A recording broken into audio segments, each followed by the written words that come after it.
Good morning children. तो आइए आज जो है टेंसेस एंड पैसिव में हम लोग पढ़ रहे थे। इसमें आज हम लोग कुछ नियम के बारे में जानेंगे, जिसमें हम लोगों ने इसके पहले simple present tense passive voice, present continuous passive voice, present perfect जो थर्ड नंबर काइंड्स होता है उसका भी पैसिव वॉइस हम लोगों ने बनाना सीखा, चेंज करने का रूल जाना। आज हम लोग कुछ उसके नियम पढ़ेंगे, जानेंगे इसमें और क्या नियम होते हैं। जैसे यहाँ कह रहा है नोट में कि प्रेजेंट परफेक्ट कंटिन्यूअस टेंस हो या पास्ट परफेक्ट कंटिन्यूअस हो या फ्यूचर परफेक्ट कंटिन्यूअस हो, ठीक है। ध्यान देंगे ये कंटिन्यूअस है, मतलब सबका 4 नंबर जो काइंड्स होता है, ठीक है। प्रेजेंट का 4 नंबर, पास्ट का 4 नंबर और फ्यूचर का 4 नंबर, ये जो चारों काइंड्स होते हैं उसके लास्ट वाले जो काइंड्स हैं ये कंटिन्यूअस है। Present perfect continuous, past perfect continuous है, ठीक है। इसके बाद से फ्यूचर परफेक्ट कंटिन्यूअस है तथा पैसिव कंटिन्यूअस। पैसिव जो कंटिन्यूअस होता है वह पैसिव नहीं होता है, ठीक है। इसका जो है पैसिव नहीं होता है। कुछ आगे कहते हैं कि कुछ ग्रामेरियंस हैं, ठीक है, कहते हैं कि इनका पैसिव होता है, इनका पैसिव होता है, किंतु यह अनयूजुअल मतलब असामान्य है, मतलब इसका कहीं यूज नहीं है, ठीक है। अर्थात किसी भी परफेक्ट कंटिन्यूअस तथा फ्यूचर कंटिन्यूअस का पैसिव सर्वमान नहीं है, मतलब सभी जगह इसका मान्य नहीं है, ठीक है। समझ रहे हैं? इसका मतलब हुआ कि फ्यूचर परफेक्ट कंटिन्यूअस टेंस का पैसिव नहीं बनता है। क्लियर हो गया? तो अब हम लोग जो है और इसका फ्यूचर का, पास्ट का और प्रेजेंट का, तीनों का जो कंटिन्यूअस होगा वो नहीं बनेगा 4th नंबर, और इसका 2nd नंबर फ्यूचर कंटिन्यूअस है, फ्यूचर कंटिन्यूअस का भी नहीं होगा। तो चलिए आगे, इसके बाद से हम लोगों को तो बच क्या जाता है, इसके बाद से हम लोगों का आ जाता है पास्ट। पास्ट का 1st नंबर होता है सिंपल पास्ट, ठीक है। तो आज सिंपल पास्ट के बारे में हम लोग जान लेंगे। जो ये 1 नंबर काइंड्स है यहाँ लिख लेते हैं, simple past tense in passive voice, ठीक है। Simple past tense in passive voice. Simple past in passive voice में सबसे पहले इसका हम लोग पहचान जानेंगे।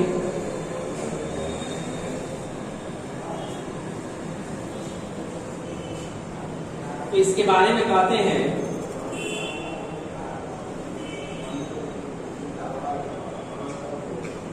जिस हिंदी वाक्य के क्रिया के अंत में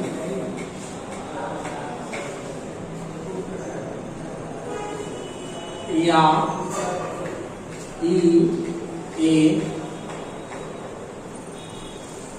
ता था ता था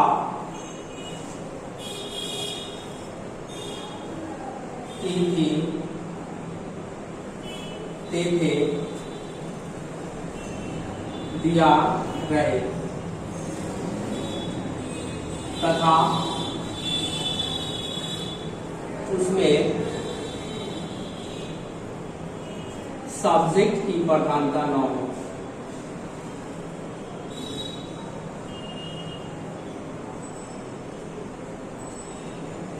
सब्जेक्ट की प्रधानता उसमें नहीं हो, बल्कि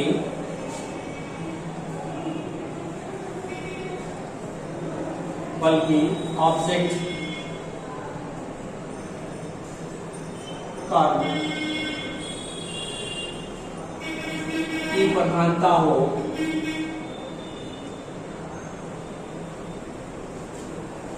तो ऐसे वाक्यों को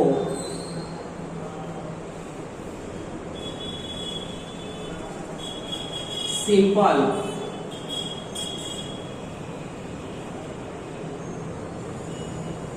पास्ट टेंस, ऐसे वाक्यों को सिंपल पास्ट टेंस का पैसिव वॉइस में होना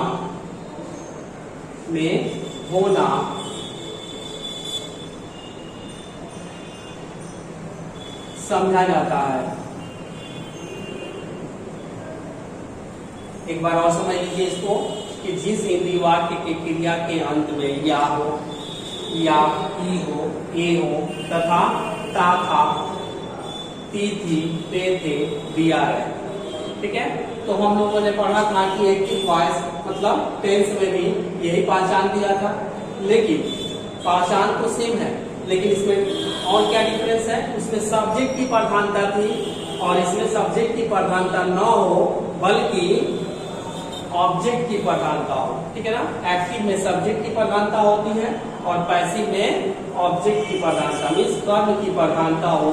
तो ऐसे वाक्यों को सिंपल पास्ट टेंस, ऐसे वाक्यों को सिंपल पास्ट टेंस का पैसिव वॉइस में होना समझा जाता है। तो इस वाक्य को पैसिव वॉइस कहेंगे।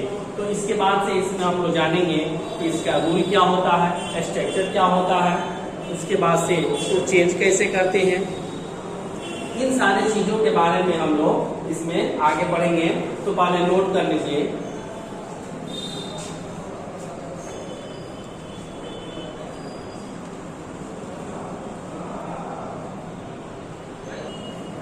तो आइए पहले देख लेते हैं एग्जाम्पल में। ठीक है, हिंदी एग्जाम्पल इसका क्या दिया हुआ है। एग्जाम्पल में कहता है कि उसने पत्र लिखा,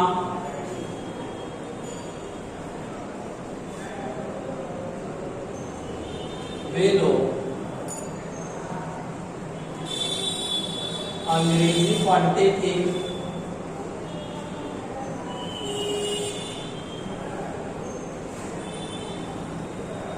वह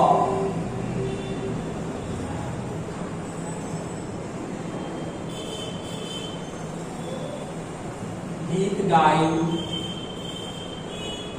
या उसने गीत गाया। तो ये जो सेंटेंस है इसमें देखिए सब्जेक्ट प्रधान है। ये काम करने वाला लोग जो है वह पता है कि कौन कर रहा है, उसने पत्र लिखा, लिखने का काम उसने किया। वे लोग अंग्रेजी पढ़ते थे तो वे लोग हैं। तो इसका जो स्ट्रक्चर होता है वो हम लोग टेंस में पढ़ चुके हैं, जिसको इस टेंस में इसमें एक्टिव वॉइस कहा जाता है। तो देख लेते हैं एक बार और, subject plus V2 plus object. ठीक है, ये इसका स्ट्रक्चर होता है। इस स्ट्रक्चर से ये हम लोग बनाते हैं। तो इसका बन जाएगा उसने पत्र लिखा, तो ही यहाँ ही और सी क्लियर नहीं है तो आप ही और सी कुछ भी लिख सकते हैं। ही, उसके बाद से वर्ब टू रोट, उसके बाद ऑब्जेक्ट है यहाँ पे ए लेटर। हो गया। सेकेंड नंबर है कि वे लोग अंग्रेजी पढ़ते थे, तो दे, अब पढ़ना का यहाँ पे रेड हो जाएगा, रेड इंग्लिश। वे लोग अंग्रेजी पढ़ते थे, दे रेड इंग्लिश। इसके बाद से यहाँ पे हो जाएगा वह गीत गाई, तो यहाँ सी हो जाएगा। सैंग, V2 होता है सैंग, सब्जेक्ट के बाद V2। A song, a song, तो ये आपका बन गया V3। Sorry active. एक्टिव में आपने देखा कि सब्जेक्ट की प्रधानता है। ठीक है, इसके बाद से अब हम लोग देखेंगे कि इसको चेंज कैसे करते हैं। तो इसके लिए क्या स्ट्रक्चर होता है, तो देखिए इसका पीवी का स्ट्रक्चर होता है, जिसको ऑब्जेक्ट कहा जाता है, उसको पैसिव फॉर्म भी कहा जाता है। हमने पहले भी प्रीवियस वीडियो में हमने बताया था पैसिव फॉर्म ऑब्जेक्ट को कहते हैं। इसके बाद से इसमें वाज और वेयर का प्रयोग करते हैं। वाज और वर, ठीक है, वाज और वर का इसमें प्रयोग किया जाता है। और इसके बाद से इसमें third form plus by plus agent. Agent के बारे में भी हमने बताया था कि एजेंट वही है सब्जेक्ट।